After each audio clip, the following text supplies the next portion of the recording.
Hit the mics, take a seat, it's about to ignite. Two dudes with the spread, keep your bets locked tight. Sports talk sharp like a razor blade edge. Numbers don't lie, no need for a hedge. Welcome to the greatest fucking show on earth. From the pitch to the court where legends birth. Plays and parlays, every wager's worth. Sit back, tune in, ride the wave of mirth. Game clock's ticking, we predicting the heat. Hello and welcome to episode 36 of the Two Guys, One Spread podcast.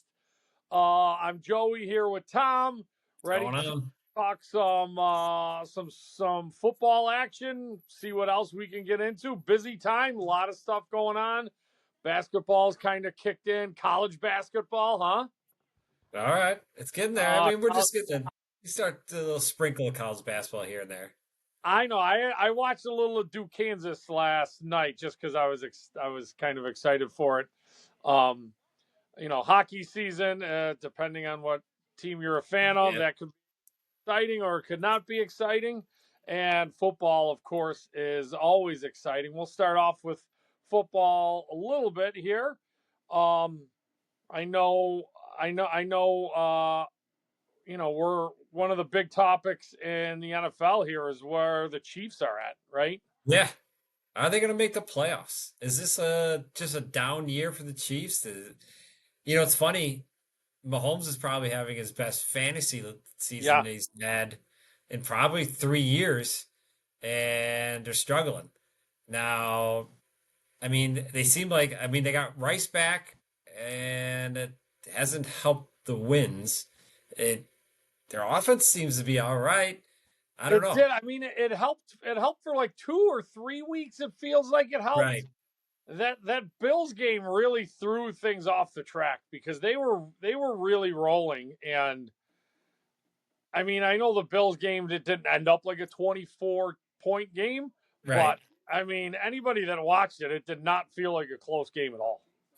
Exactly, I agree. The one problem with the Chiefs is they have no run game. No run game at all. I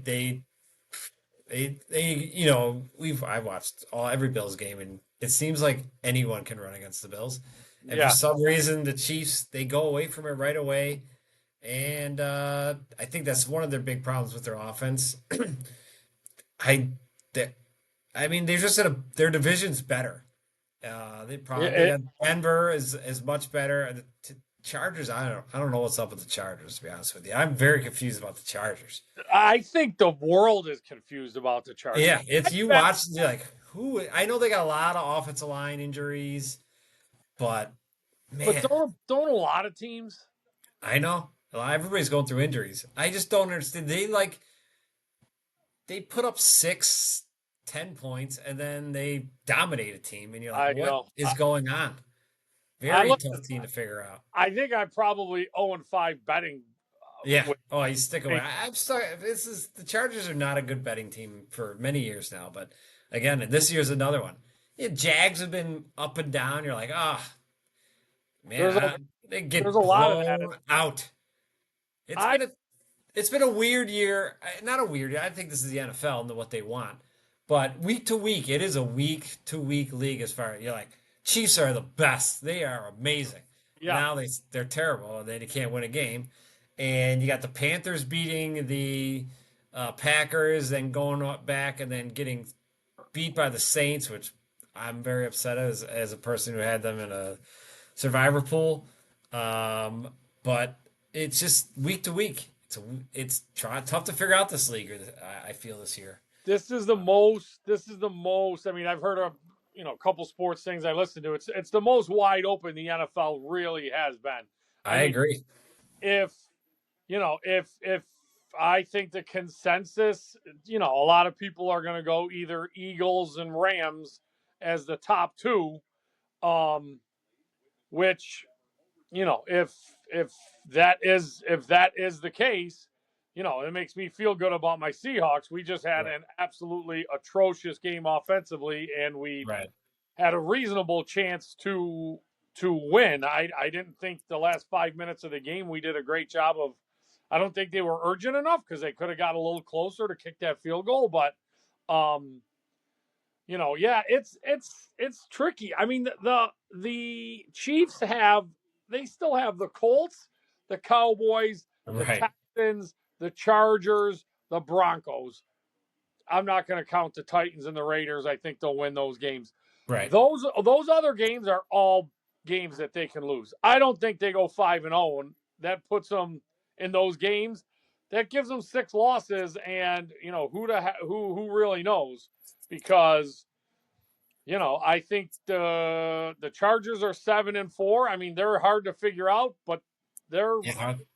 they're going How to they win. 7-4? They're going to win 10 games, right, or 11. Right. Yeah. Um. Oh man, there's something that tells me the Chiefs beat the crap out of the Colts this week. Yeah. But You feel it? I think they sneak in.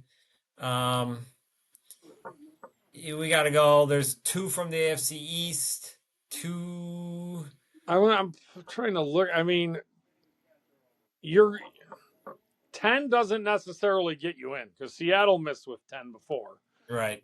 I think 11 will get you in, but that puts New England, Buffalo, Right. Colts, Broncos. There's 4. I mean, they got to get past it. They got to get past the Chargers, Baltimore, Steelers, Ravens. I mean, the Steelers. Jags are there. I still Texans are can't. there. I still can't give the Steelers credit. I just can't. I don't I know. know, but I'm just saying the teams that they have to jump. They're either tied or have a worse record than the Texans, Jags, Colts, Ravens, Steelers, Bills, Patriots. The other part that's tough is they lost to Chargers.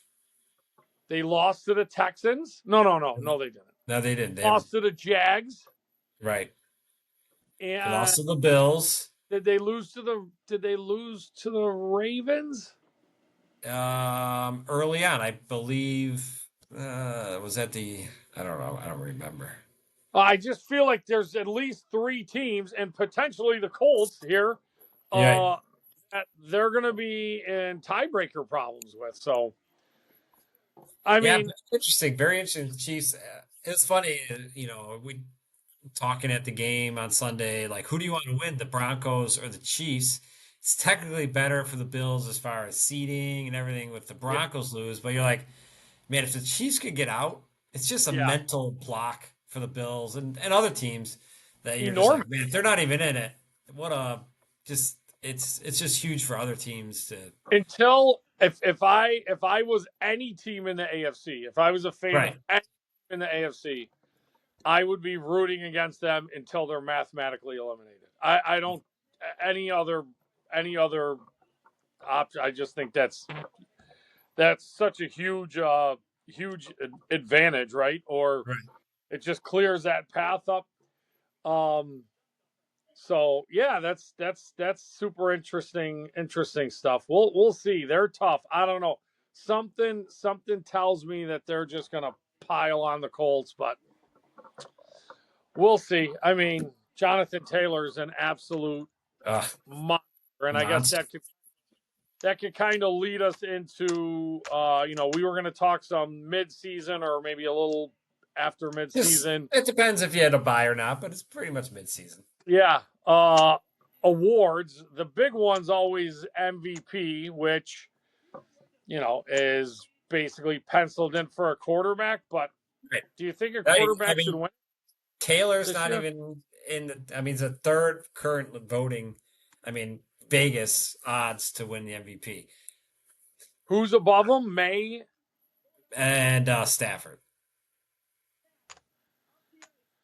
Right now, yeah, Stafford. I can argue Stafford. I can't argue May over him. No. There's no, and again, this is I know what the award historically seems to, well, especially recently seems to go to. Right. There's no possible way that someone's going to tell me.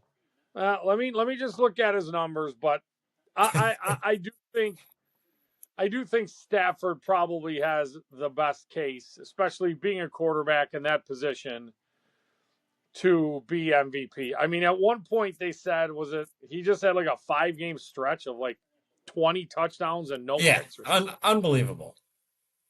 Like that's wild. I mean, right for the season, May's got 20 touchdowns and 5 picks, and that is really good.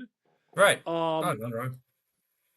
I also think they have. I mean, there's a lot of season left, but They have I think very. their It's schedule's been very easy. super simple. Yeah, that they look good against the Um, Bills on national TV. That always helps. Always helps with what people see. And he's had a good season. I'm not arguing that. Stafford's had a better season, and Taylor's had the Stafford, I'm best of them pulling both. him up right now. Stafford is 27-2. I mean, Yeah, come on. 27 touchdowns, 2 picks. Right. Stafford to me is my. If I had, I'm voting Stafford as my MVP right now. If I had to vote, I'd vote Stafford. But it's However, tough. however, as much as Stafford is great, Jonathan Taylor's out of hand. I mean, this guy's I mean, it seems like he one bad week, and then it's 2 to 3 touchdowns a week, 100 yards. he It's just had a game like was it 2 weeks ago, like his first kind of like bad yeah, game. kind of dud game. Yeah, and I thought, all right, maybe we're figuring out a little bit the Colts a touch, and he didn't start the next game great because I remember I was texting my buddy because he's got him in fantasy, and I'm like, he's slowing down. Here we Yeah, go, and I think within 7 minutes he ripped off an 82-yard touchdown yeah, run, right, and he went for two more. He went for two more touchdowns, and that so much for slowing down. I mean, right. he has 1,100 yards rushing right now, That's on. 15 touchdowns, Yeah, he 15 if I touchdowns. goes over 25 touch. I mean, he could do it if he gets 25 touchdowns as a running back. He's getting to me. That's I don't know. It's insane. We'll see how the season ends. We're doing like a midway. Stafford is right now, but it's to me it's Taylor too, and I really think those are the only Yeah, two. and I think the argument can be made that Stafford has more around him, right? He If does. records are similar, like you got Nakua and Devontae Adams, who are studs. Right. You have a a really good defense. I know their pass defense isn't exceptional, but I mean, they're up front. They're great, and I guess you consider everything. I don't think anybody's gonna put Shane Steichen quite in the category of McVay right now, Right. as far as coaching, right? So, Right. um, I think his supporting cast offensively and defensively is probably stronger than Taylor. So if somehow Indy continues this and they finish with 3 or 4 losses, I would it would be tough to not go that route to Jonathan Yeah. Taylor. It'd be interesting. But I mean, to me, that's definitely the top two for sure. but For sure. I know what's realistically going to happen. But then that basically pencils Jonathan Taylor in for offensive player of Oh the yeah, year, right? offensive player of the year for sure. Whoever it's usually 1, 2, and then whoever doesn't get it gets the offensive player of the year. Just like Barkley last year. Barkley Yeah. had very great season last year. They just put him as offensive player. So let's talk about rookie MVP Rookie so far. There's offense, a couple of huh? good ones. A couple of good ones. I have Yeah. mine. All Do you have right. yours? Who Mine's Warren from the Colts. I know everybody's going to go with maybe the wide receiver from the Bucks who had a great start, but I mean Warren's been great as a tight Yeah. end, and he does it all, and he's had good numbers right from the start of the season. Um, I, I to me he's my rookie MVP. Ibuka he had an unbelievable start to the season. Yeah. He's slowed down a little bit. He's slowed. Now, it doesn't help that, Evans and they've had some injuries, so he's now the man, and he's now getting coverage probably rolled to him, and it's a little bit more tricky to get open. But he's definitely slowed down a notch. I'm not taking it. He's still awesome, having a great year. But if I had to vote right now, I'm taking Warren. Yeah, I think there's great. So I pulled up an article for ESPN here. Funny, the middle guy they actually have is the guard from Seattle. Yeah, I heard her. Which listen. Guards are hard to win. Yeah, it is. It is super hard to win. Warren has been more consistent. Obviously, not as flashy. Right, of course. And Ibuka. And the start, people noticed the start of the season was unbelievable for Ibuka. So it's people remember things like that.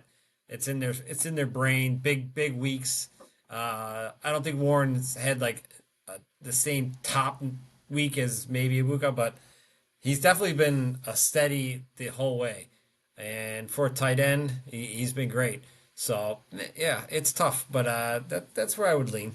What do you think? What do you think? I mean, you may say that it might not even be possible, right? Well, I mean, I guess. What do you think Jackson Dart would have to do in the second half here to probably take sneak in? Yeah, because I mean, yeah, Dart. We have a what do you think about the Daboll firing? First of all, I just talked about this the other day. I think it's awful. And this awful. All right, we agree. This is my reasoning. If you did not like what I mean, I'm a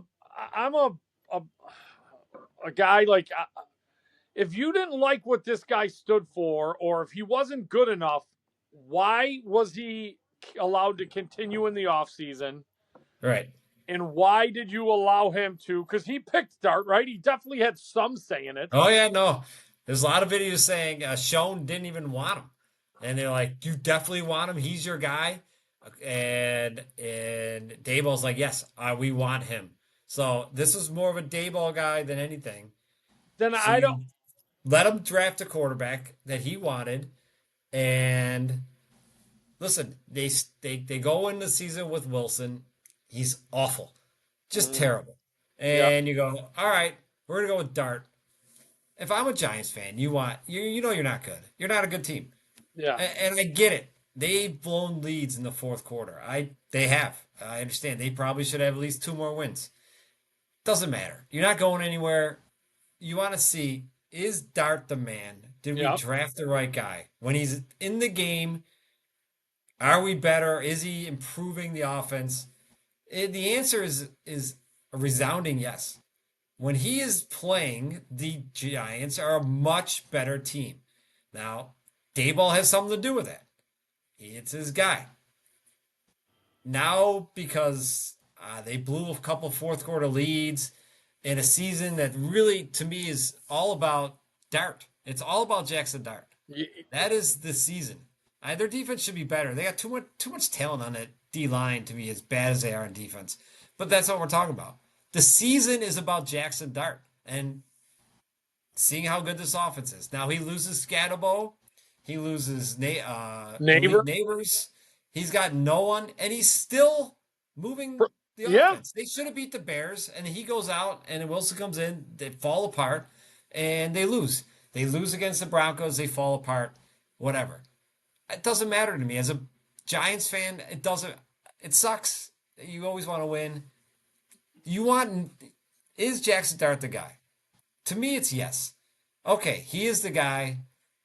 He's playing good. Why would we get rid of our head coach then at this point? And I just don't understand. When you get to sit and you're interviewing these head coaches, right?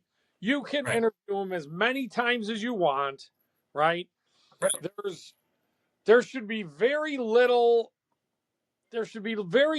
stuff about a guy that you don't know, right? There's no way in the coaching world there's enough guys and enough movement that, this guy worked under him, that you can't make a couple phone calls and find out stuff.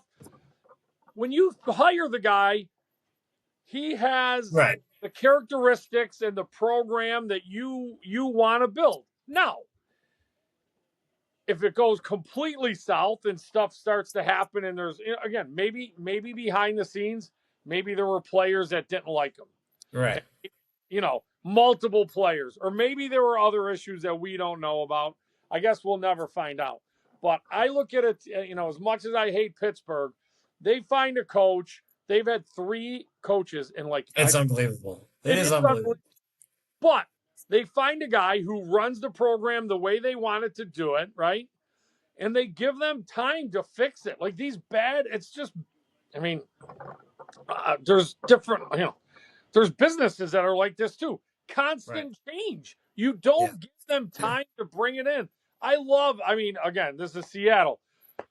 Mike McDonald came on last year. He hired an offensive coordinator after one season. Like they had a decent season, so there's no pressure for him to get fired or anything. But he immediately was like, "Yep, I didn't like the way it went." Fired him. It was like 2 days. Offensive coordinator was there for one season. 2 days after the year ended, gone. And a lot of people were kind of shocked. But you know what? That's how you get better. You put your stuff into place. You see what works, and then you tweak it, right? And then you add on to it, and you get a couple more guys that fit your scheme. And that takes a couple seasons. And I know Daboll's been there for a few seasons, but I cannot understand it. If you were even thinking of firing him in the offseason, knowing that you're drafting a new quarterback, he should have been gone. Right. And Dart is his first guy that he's actually got to pick on his own. Yeah. So this is his guy, and he seemed like he did a good job at picking the quarterback for your future. And again, I understand listen, we had the issue when Dart had a concussion, he went in the blue tent, and it was like maybe he can get out of there. I don't know. But maybe there's issues, but I don't know. I thought it was crazy, and I hated it. Now, what would Jackson Dart have to do to win the MVP, the rookie MVP? I don't think it's impossible. Obviously, okay. So they're 2-9, right? How many? Can a guy? They're not going to get. They're getting 3 wins, maybe more. Their schedule's tough. Can a guy get it with 3 wins? I don't know. I don't know. I don't know if he can as a QB. They got some winnable games. They got next. They got a stretch where they Commanders, Vikings, Raiders, Cowboys. All right. Yeah, I said maybe they're winning maybe. Yeah, I'd give them 2 more wins. I don't really see them going much more than that. That said, if he can put up, if he can go, double the touchdowns as he gets interceptions or turnovers, I don't know. He's got a shot. I said my issue is Abuka had such a good start that people just can't get that out of their heads, and I think he wins it. But Dart. This has been a tough time. I've been angry about this Daboll fire. He personally affects me. It doesn't at all. But I think it's idiotic. You're going to start a new with a quarterback. Just fire him in the offseason. It wouldn't have been shocking if they did. And like I said, it would. I guess maybe it's a little different if you're 2-9 and Neighbors is there and Scadabow's been playing well, but he's still there. But they literally have nobody on offense. Right. Yeah. Devin Singletary, Tracy, Slayton. These guys are nobodies. Robinson, Wandell Robinson. Right. Theo Johnson. They got no one. When it was Scadabow, even when Neighbors went down, when it was Scadabow and him, the offense was clicking. It was clicking. And again, were they winning them all? No. No. But anytime you have a rookie QB, especially one, Dart is not he doesn't seem like the kind of guy that's going out there and playing all super conservative, right? Right. Nice. That's probably part of the reason you wanted him. You like him because he's exciting. He makes things happen. Right. He threw a bad pick, the one that was late in the game, that Denver game. Right? I get it. You should win that game, but those are part of growing pains, I think. And I heard something like, oh, well, Dart's had 3 concussions under Daboll and he's not protecting it. And I'm like, he's not caught. Dart scrambles. He runs on a pass. It's not like he's calling QB powers and all these other QB designed runs. He's a young quarterback. They run. It's what he's going to do it, and he's going to have to learn that he's getting hit. So he's got. But that's not a Daboll. Yeah, I don't know. and again, I think you're right. You got to learn, man. I hate when I go back to this all the time because I feel Seattle did it, and it was so obvious to me the difference when they first brought Wilson in and he was doing that RPO stuff, and it was they were just like teams you just couldn't predict, right? Like you're like, Yeah, he's going to keep it. Nope, hand it off, big run. right. He's going to hand it off. Nope, play action, big pass. And as he got better and they got better, they started doing it less and less. This is a couple seasons down the road.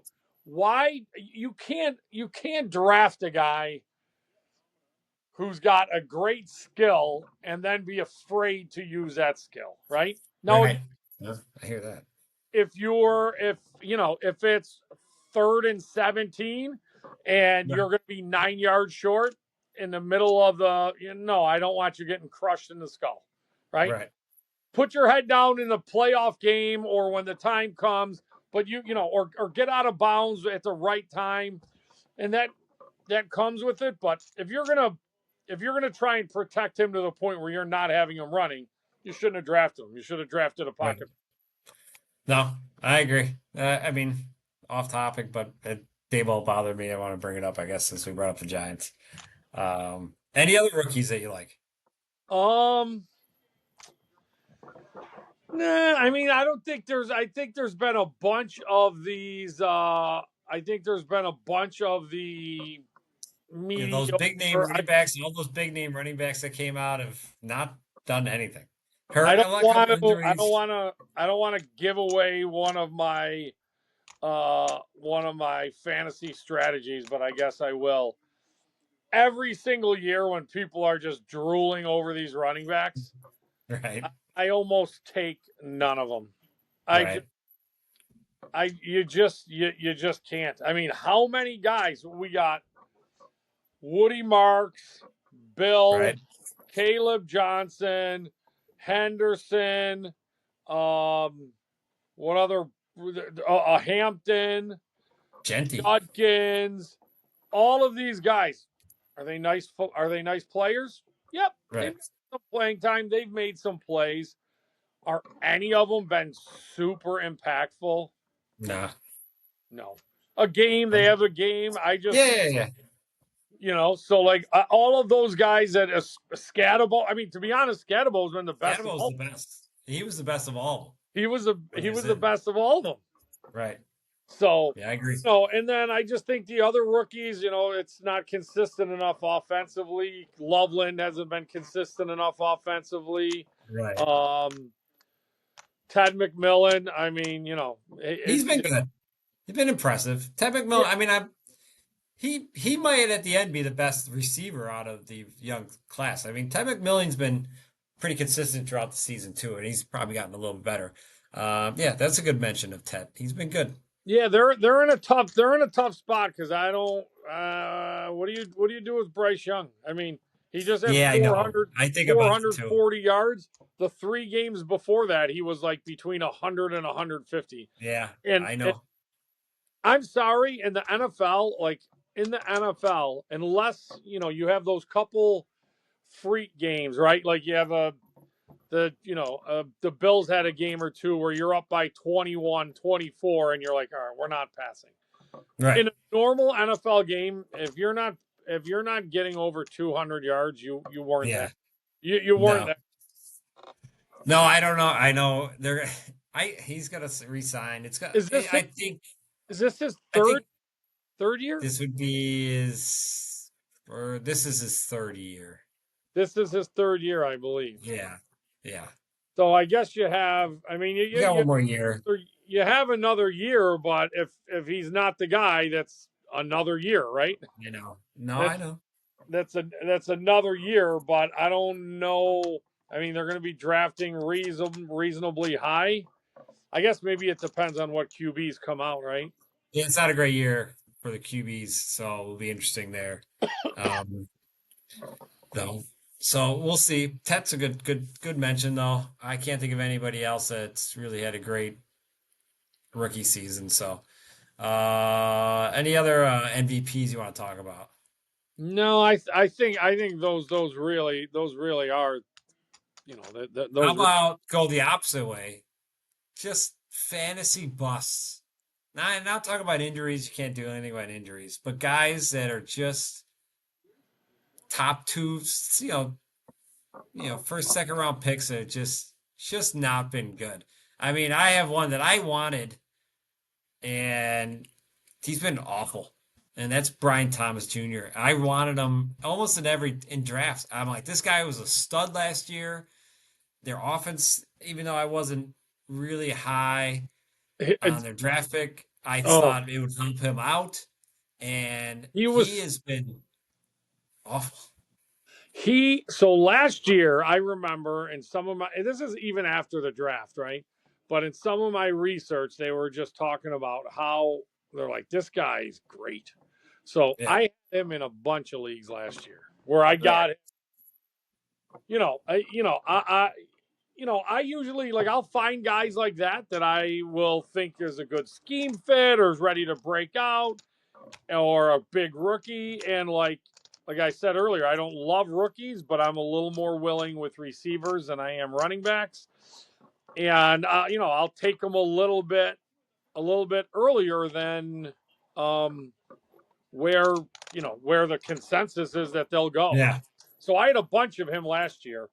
Uh, I have a little of him this year, and it is, I don't even know. Is he dead? I mean, he hasn't played, and it doesn't seem like they're not like, oh, his knee's jacked up. He's out 4 weeks. No, Like, he's just been a guy who's not done a lot. I know early in the season they said he was alligator arming a lot of some of these over the middle. I know. It's been a And it bad looked, look for him a little bit. so his big game this year is 8 for 90 and his only touchdown. Oh, that was versus Okay. Seattle. That was versus Seattle. How's that guy? Other than that, he had an 80-yarder, and it's been brutal. Other than that, 55, 49, 49, 11, 55, 31. I mean, yeah, needless to say, I have a league where I have him, Burrow, Barkley. Mm-hmm. That team's not been good at all. Yeah, he's really, really been bad. I mean, you can add Genty into there a lot. Everybody took Genty in the first round. He's been awful. He's been really bad. I didn't love him. I got him in our dynasty startup one. Well, I know that's totally different. But other he's than still that, I in wouldn't first take him round in. most leagues. Yeah. He's been atrocious. Atrocious.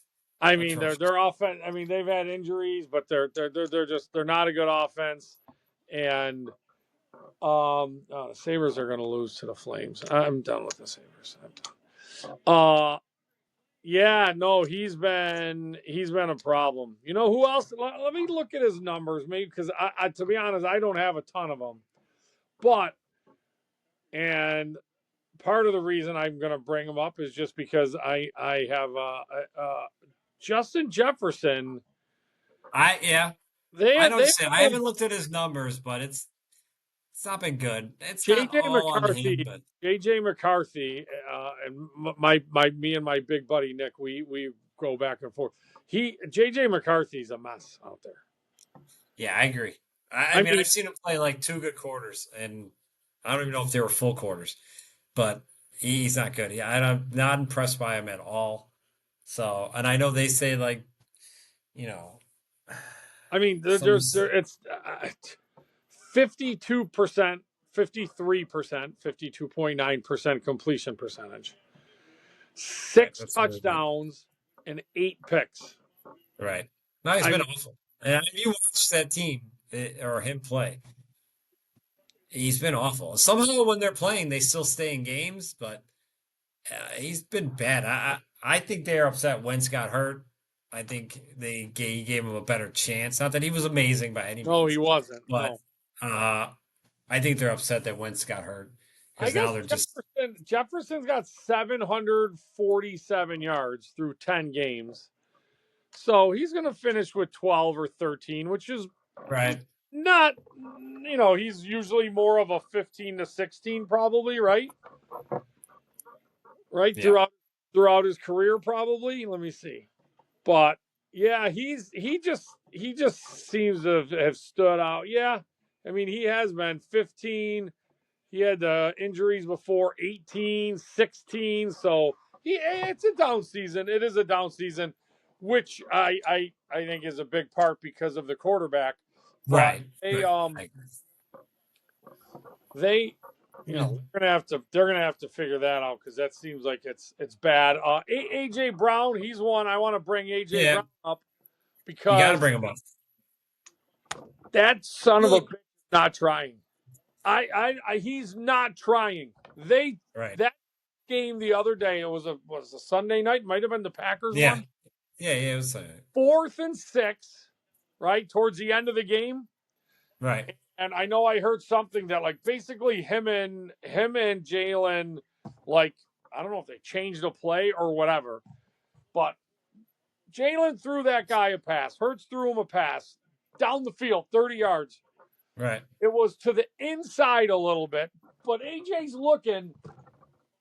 He didn't even make a real effort to catch that ball. I mean, it's 4th and 6, and the game is, you can steal the game. And if you go back and I'm like, first off, if he just tries to get to the inside, he's probably getting a flag. Yeah.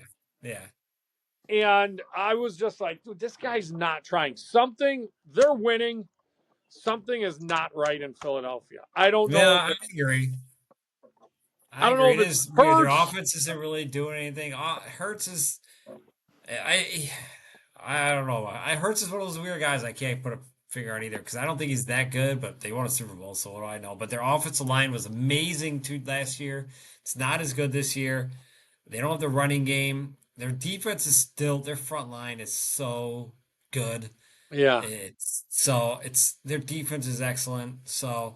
And like, there's a part of me that wants to agree. I mean, I got a couple AJ Brown in my league, so I follow him.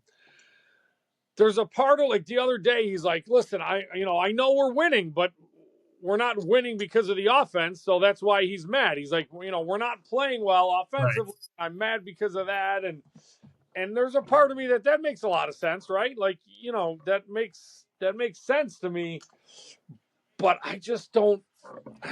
I mean, when I'm watching him, I don't feel like he's giving 100% out there. Right? I got one. Yeah, I agree with you. I got one more question for you. All right. We've been talking for a while.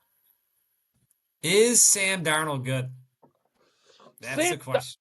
Oh man, I know it's going to be touchy because I know. Don't tell me his numbers. They're good.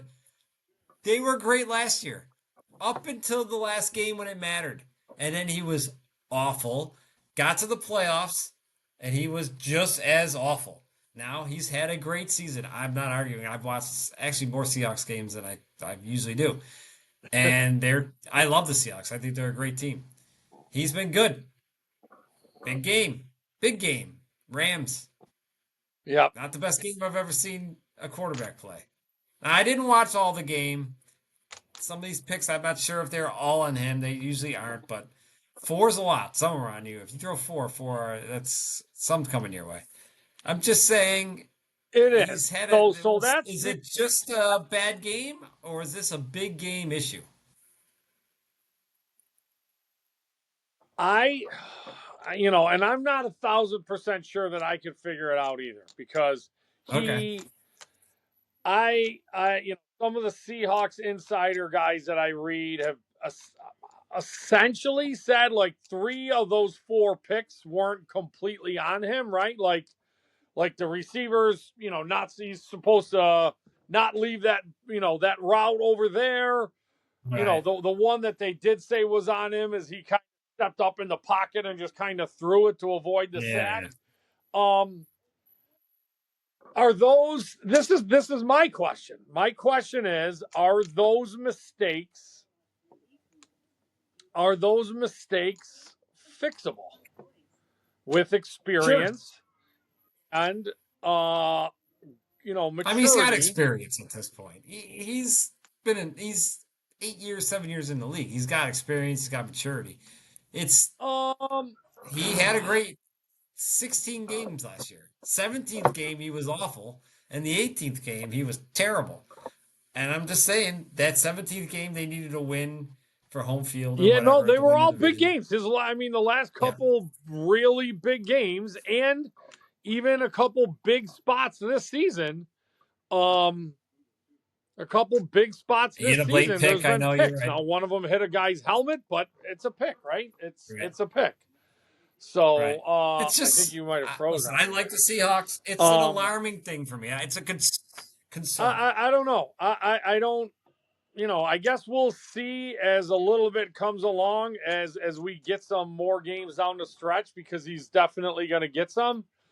But we will see where it goes with him. I mean, I think he's going to be in Seattle for the next. I think we lost him. The next, season. I think he's got a problem. Two. I mean, they got him at a very fair price. I don't think he's a big game player. I think everybody and it doesn't look like Jalen Miller is ready to come in anytime soon. So win a big game or play good in a big game. He definitely, in the last couple of really big games, the other MVP, it's gone bad. It's gone real bad. Smith and Jigba, I think he's having an MVP type we'll go year. From there. But I love the fact that you can get him. We brought him up earlier when we were talking about that you have MVPs. him at a reasonable price. So, and you can build stuff around him. I would probably put him to some of these other teams that are in much, I think, worse spots. He's had an unbelievable year with the 100-yard games. If you're in a Trevor Lawrence spot, that makes top receiver in the league. You're paying these guys a real lot of money. So, and definitely MVP type numbers.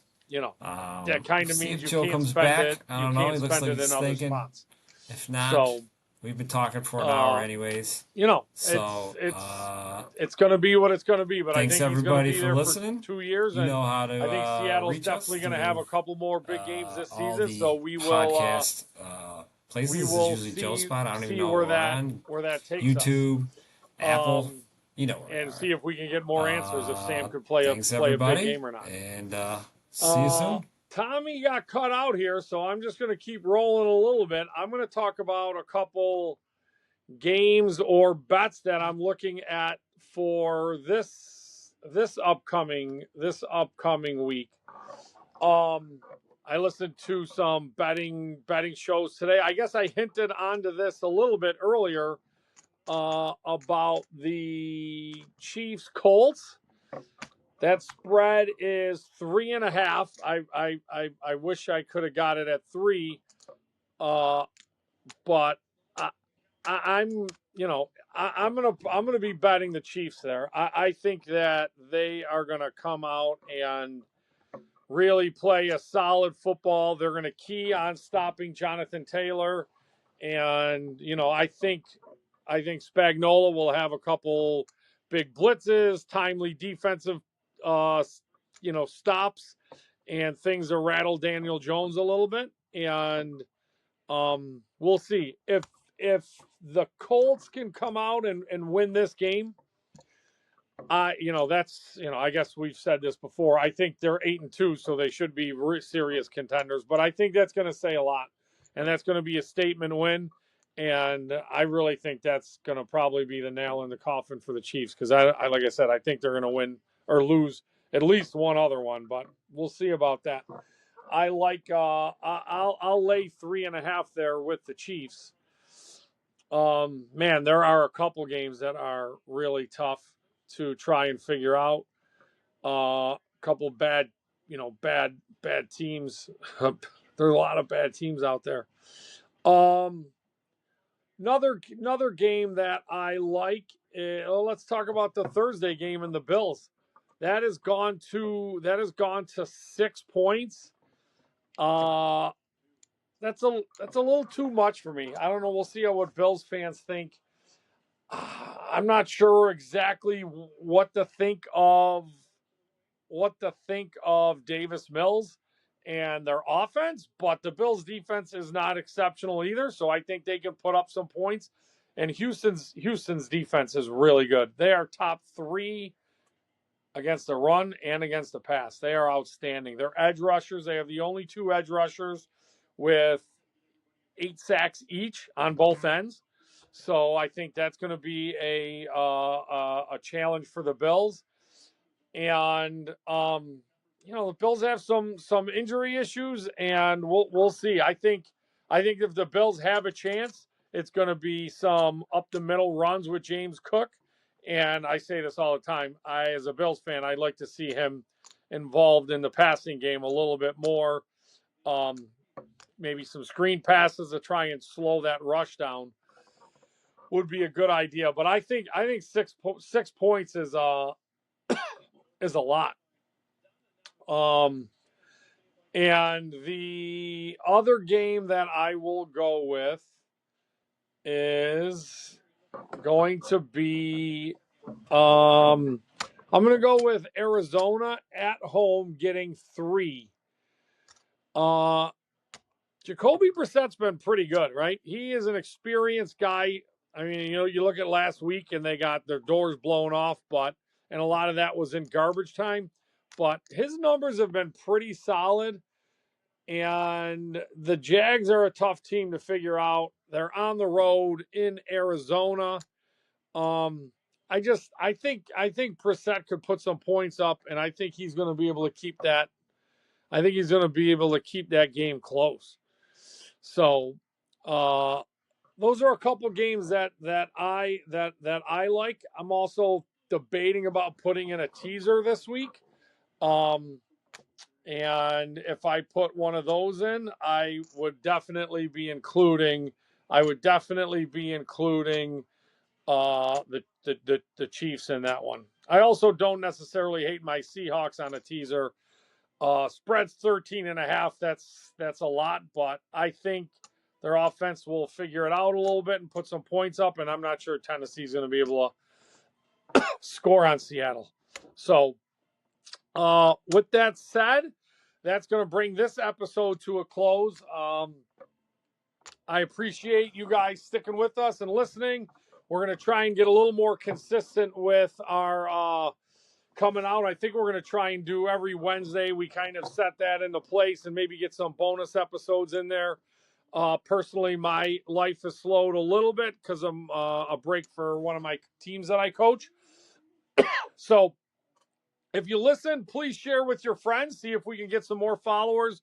We are on Spotify, iHeartRadio, YouTube, and Apple. So give us a listen, give us a share, and tell some of your friends to give us a shot. I appreciate it. All right, everybody, have a good one. Happy Hump Day, and let's get ready for another great week of football. See you. Yeah. Hit the mics, take a seat, it's about to ignite. 2 dudes with the spread, keep your bets locked tight. Sports talk sharp like a razor blade edge. Numbers don't lie, no need for a hedge. Welcome to the greatest fucking show on earth. From the pitch to the court where legends birth. Plays and parlays, every wager's worth. Sit back, tune in, ride the wave of mirth. Game clock's ticking, we predicted.